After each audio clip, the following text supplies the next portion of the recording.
just a sec, go.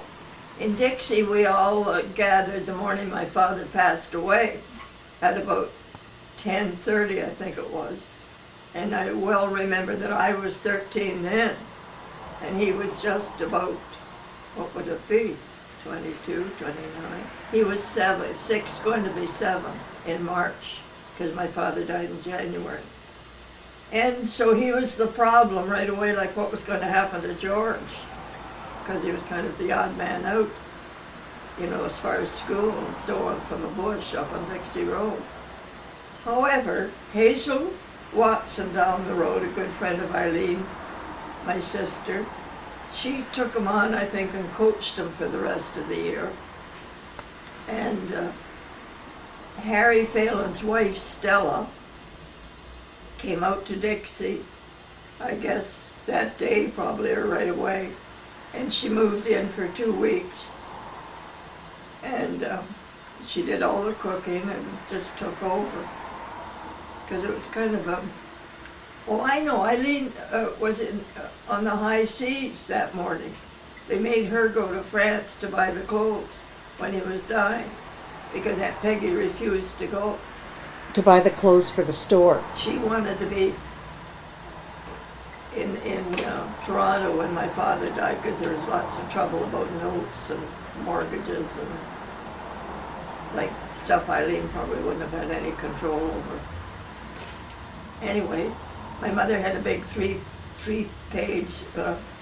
checks to a page checkbook, and all I can remember is her writing checks every day for a while. And we used to stand around her at the table. Like we were, it was January the 29th, but I think I was going to school. So maybe the boys were still driving us into school, which is what happened. Mm-hmm. And Uncle Brendan talked about in some of his speeches at the Osgood Hall about his early days. Now, Uncle George talks a lot about Aunt Eileen and how he was very close to her. Oh, for sure.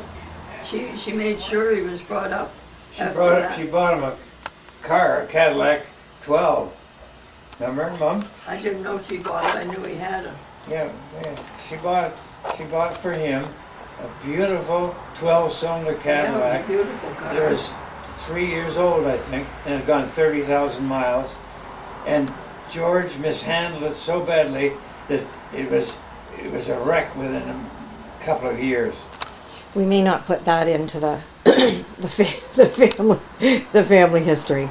Well, this was 1929 in January, and the following summer, I think Aunt Peggy allowed that we go up to Belmont House and live in Mrs. Fairhall's cottage, which was the people that owned, which belonged to the people that ran Belmont House. So we used to go when we heard the bell ringing for meals, we were allowed to go down to Belmont House to eat. And we did a lot of games and stuff up on the hill, but we also joined into all the Belmont House sports and rowing and canoeing and all that kind of thing. Now, what was Belmont House? A summer hotel on the lake opposite Elgin House, where Lake Joseph Golf Club is now. Right. I thought I'd add that little touch about the present day. Okay. And so was it the summer? So it went on from 29 to, I believe something like 31. I went through grade 8.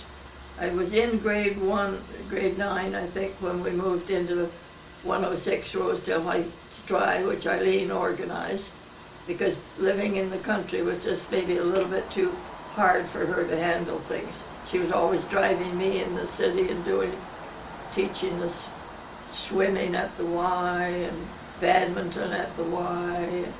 It was a lot of work for her, so she thought we should be in the city. So we went, and we left the house completely empty except for the piano, and Brendan's room was full of New Yorkers. And during that time, she put an ad in the paper after we had moved, thinking she might rent it to somebody. And she had this ad in the paper, so we thought it would be fun to phone her and find out about the house, which I did. And she described it all and everything. She didn't know it was me.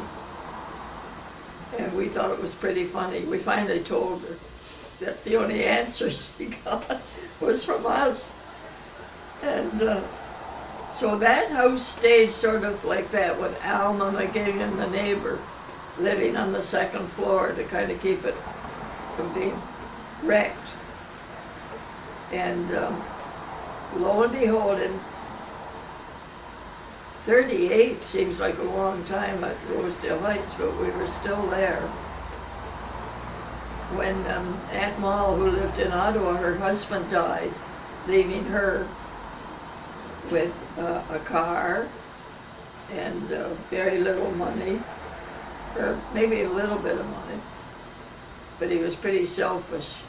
So he got buried down in Burlington, Vermont, and Aunt Moll came and took over at Dixie because her husband, William McAuliffe, had a mortgage on the house, which nobody ever bothered paying in those days.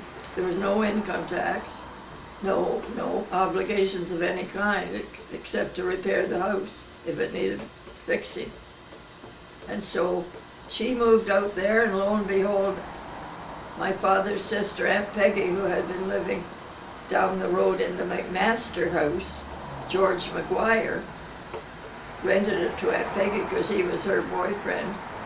And in 1922, when George was born down in Aunt Peggy's house on the Dixie Road, he was called George Kevin Peter on account of George McGuire, who left him, I think it was it $100 or $5?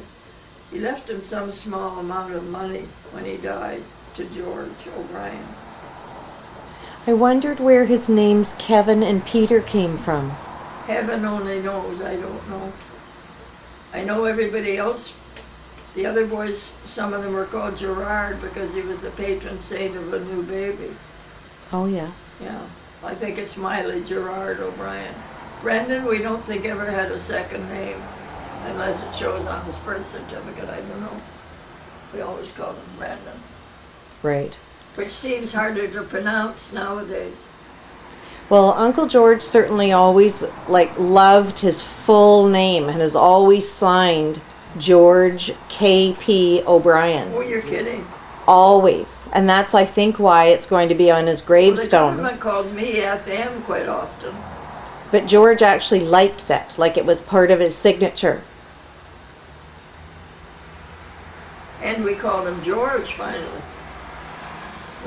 First he was called Kevin. Oh, really? Then he was called Peter for a long time. Oh, I forgot to tell you that, definitely. For what number of months or years are we talking George about? Seemed too old. So you started with Kevin. And then Peter, which I liked. Yes. And then George when he got older. And he spent his life, literally, I think, during those first years after my father died. I think if Granny went down to visit her mother or Aunt Mary in the apartment in New York, he was always there. He played a bit with Roger, but Roger's quite a bit older than him. And he remembers going to the Yankee ball games with somebody that my mother got to take him, I guess. And he had a lot of good times in New York City. Now, did he go to Florida with you, or he stayed home? Oh, yes. No, he was in the car. That was the year I found out there wasn't any Santa Claus, and I was 10. So George would have been how My old? mother bought him a horse on the end of a stick, and I saw it coming in the front door the day before Christmas. Almost the end of my life. So George was how old when you took the big drive to Florida? 3. He was going to be 4 in March. And how many days did it take to drive from Toronto to... 2 weeks. And roughly. where did you go? We started out for Chatham, and if we ever got to Chatham, we were going to go to Detroit, and it took us till the end of the day, about midnight, to get to Detroit.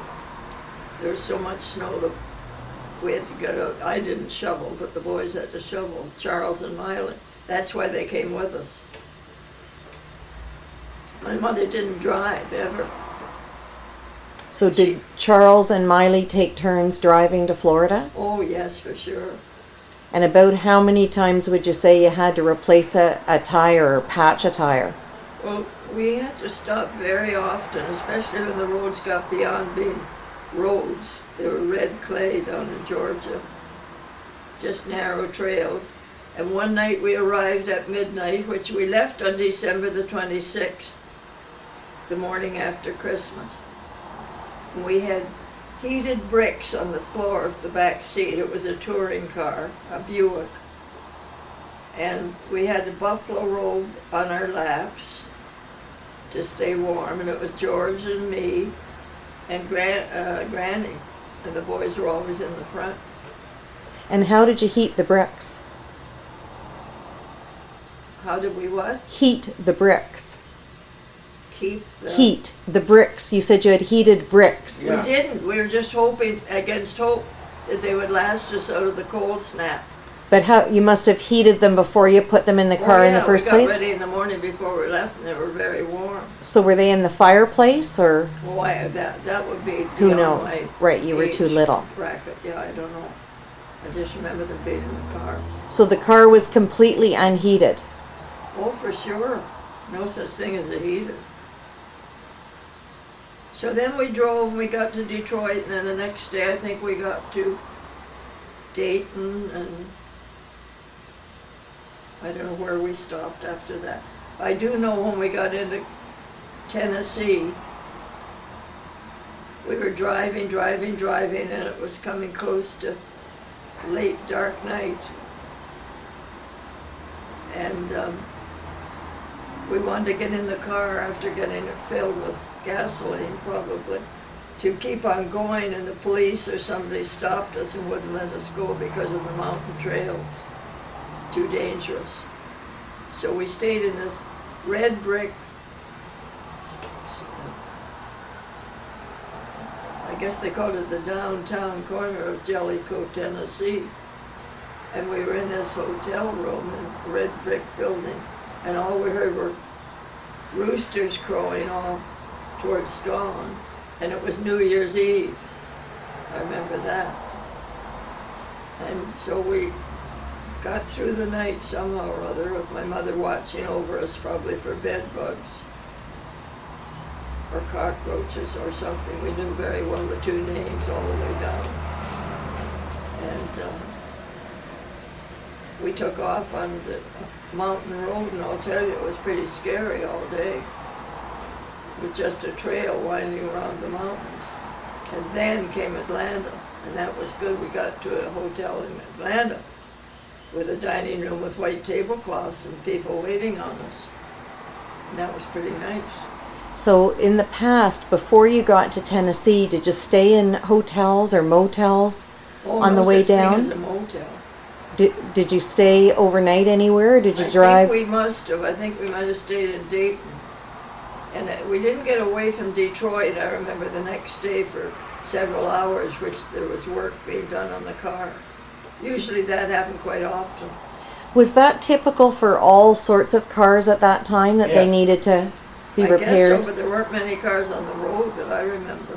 Really? So who Nobody else was ever on passing anybody. who was on these trails that you were going over down near Tennessee? The red mud. Yeah. Were there horse and carts, or was No, it there were empty? cars. There were some cars. They were all hard rubber tires. Right. No air.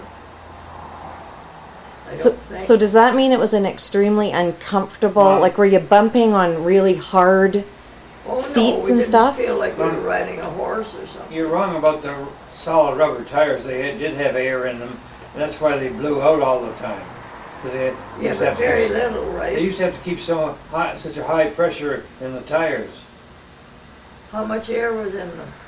Well, 75 to 80 pounds Really? instead of 30. Was it stronger rubber?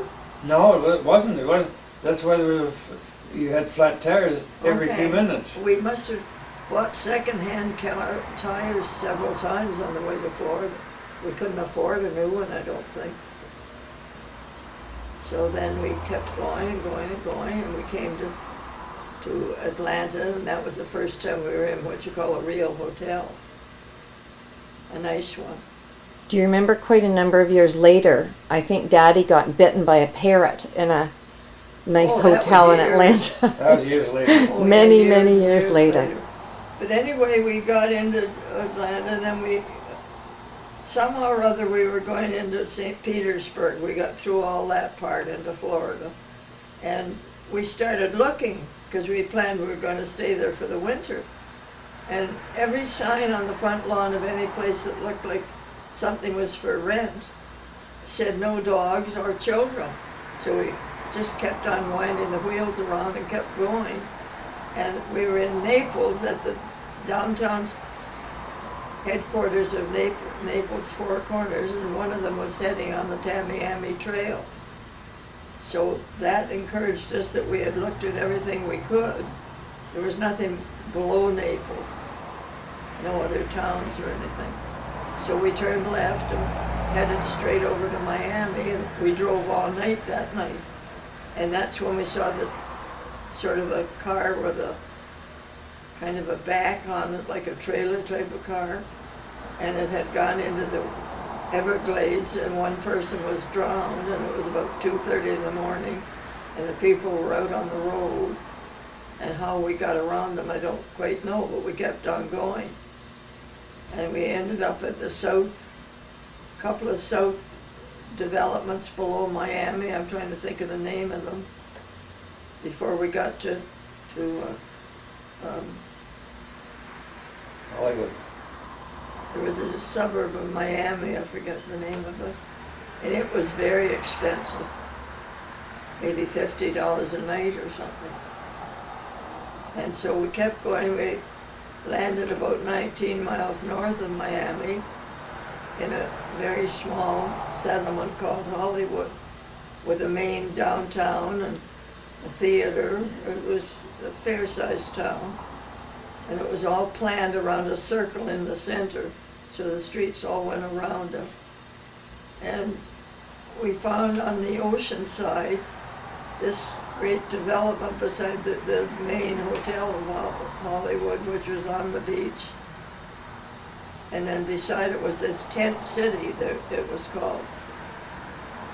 And it was a group of beautifully colored rooftops of canvas attached to beaver board houses below. It was a loose roof that went up and over, leaving air, because there was no air conditioning. And so we rented, I think it was $2.92 or something on a street, and it was $35 a week. What year are we in right now? 1926. 26. In January. Okay. And how was it to take a 3-year-old? I would have thought that George would be pretty restless for 2 weeks in a car. He what, dear? He would be a bit restless when he was 3 years old in the back of a car for 2 weeks. Did he remember it? Do you remember him at all in that trip, or are you just writing your diary and not focusing on your 3-year-old brother? I think we knew what he was scared of on the way down. He was scared of fire engines Oh, yeah. and policemen. Because we saw lots of policemen that were kind of helping us on the way. And why was he afraid of them? Well, I guess because he was 3, I don't know.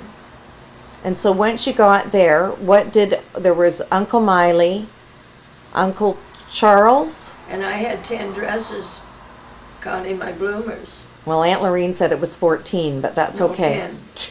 And I was 10 years old. So what did the 4 of you sort of do? How long you were there, and what did you do? We bought some groceries. Yeah. There was a kitchen with a fridge, and there was one nice, comfortable, big-sized shower with a concrete floor. It was built sort of like a house, but not like a house. And I believe 2 bedrooms. I think the boys were in one and we were in the other one. And had a back door, I think, and a front door. And they were very pretty.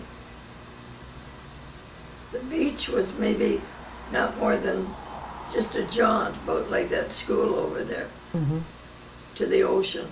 And so George, I guess I was made the caretaker of George, because my mother wasn't down there she was down there, but not constantly like we were. From early morning till late day, we stayed on the beach every day all winter. And the doctors had told my mother that I had to go to Florida, so we went. Because I had x-rays and all the first inventions of anything in Toronto before we left. And my problem was I kept catching pneumonia. I complained, I remember one day in Dixie where I got pneumonia when the vacuum cleaner was trying to clean the rug. It must have been a pretty terrible vacuum cleaner because I got sick because I was in the vicinity. So you stayed down there for what, a month or longer? 5 months. 5 we didn't go months. home until the middle of May. January, February, March, April. Then we started home, the same car. And it lasted a few years, I think, that car. Being a Buick, it was a pretty good make. So was George happier when you moved into the city from Dixie Road when he was, 8 or 9? He got into the city finally. Yeah, my mother had a little problem going to work because my father had died and Edgley's had to be closed. So Miley took over closing Edgley's on 95 King Street West and moved it over into the O'Brien building, which I guess my father had told him there was going to be expropriation in the fall, and he knew about it. So we moved into the downstairs part of O'Brien's building on the left side, which was a temporary place until we were expropriated. And they took that money from the expropriation and moved the store up to 55, not 55, 155, some number came, Yonge Street, just beside the Wyanko bookstore. And beneath us was a store that sold Evangeline store. Just north of Bloor Street. Just north of Bloor Street. And we stayed there for X number of years, I can't tell you exactly how many, till we moved over to 12 Avenue Road. So my mother was in the area all the time, but she had a problem what to do with George by this time. So she went and interviewed the McCrescent School on Collier Street, right behind Yonge Street. And that's where he went to school for a few years. Probably the best schooling he ever had in his life. And he used to go to the Uptown Theater. She used to tell Jack McGoy that gradually as we got older, people were hanging around sort of in the store because they knew our store was there. And Jack would take George over to the movie, and George would genuflect at the side of the seats on the way down the aisle. Was that as a joke, or is he just... No, he did. He really just... Did he think it was... He didn't do it every time. I think he only did it once. But they did go to movies. And the rest of us faithfully went to school. But I did get a note to go to the Diet Kitchen for my lunch. Still, I was sort of a patient to get a decent lunch at the corner of Bay and Blue. I used to walk up for my lunch. And after my father, close to when my father died, my grandmother in New York took a stroke from the telephone call. And I guess her life had ended sort of several times by that time, when the grandfather disappeared. So the story was again that when Eileen came home, she and Edie, we were moving into the city. She and Edie decided that we had to bring the grandmother out of New York because my mother had been visiting her all the time and everything. Now, is this your mother's mother? Yeah, my grandmother, Miley. Right. Married Patty Miley. And I went on the trip down to New York with, I think Edie was in New York. It was just Eileen and I went down together. And we went through the route of Scranton, Pennsylvania. And we ended up at Duggan's ferry boat across the Hudson River. And then we kept going across into the Bronx and got to the apartment, which was on Valentine Avenue. And then we went upstairs, and my grandmother was in a wheelchair. And I'm just trying to think if I could have remembered I think I remember my grandmother before, because she used to bring Roger to Dixie when school got out. So I think I sort of remembered her. And we stayed a couple of days. Edie was there and Aunt Mary. And my brother Charles, previously to this, after he came home from Florida, went to work and look after Edgeleys for my father and mother, I guess. And they sent him to New York to get some experience in men's clothing and tailoring. And so he worked in McLaughlin's, I think, on Fifth Avenue for I don't know how many years, 2 or 3 years, I guess. And he lived with my grandmother in the apartment. And